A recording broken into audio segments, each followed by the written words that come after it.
Now that we've covered the module concepts related to evaluate, which essentially talks to you about analyzing who's on the team and keeping track of what we're working on to give feedback and suggest what we can improve, I want to dig deeper and provide you some templates and bring it to life through our case study.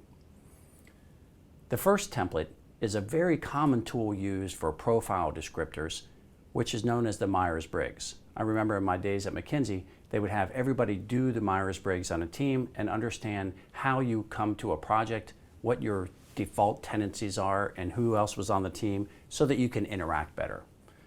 These are not meant to be labels or judgments. It's more a sense of where people are coming from and what their styles and preferences are.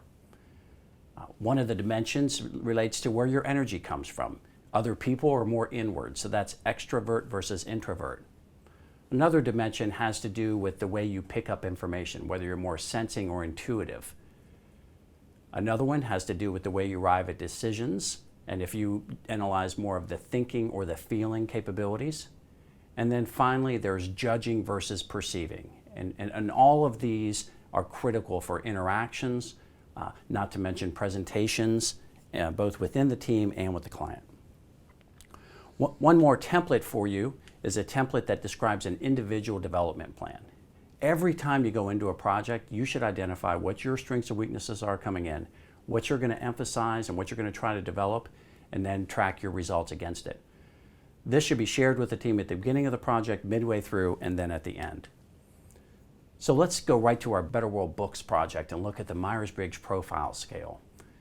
This is a way to analyze the composition of a team to see if you have any outliers. As you'll see, poor Stevie Nicks is the only introvert on the team, and these are typically viewed in a continuum, not knowing that you're not one or the other.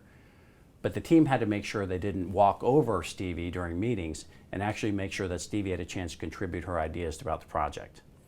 You also notice that John Bon Jovi, the project leader, was essentially the lone censor when others were more intuitive.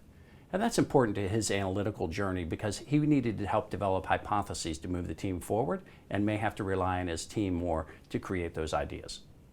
A pretty good balance of thinking versus feeling, which you don't want is a team where you don't have one or the other. And then finally, Stevie Nicks is way on the end again in the judgment category. And each of these has positive and negatives associated with their tendencies, but just being aware of it gives you something to think about as your team goes into it. A little deeper dive into the actual John Bon Jovi plan, our project leader. His strengths were analytics, project management, and Excel. He had worked as a consultant before. His weaknesses is timeliness on emails, creative thinking, as I mentioned before, intuition to develop hypotheses.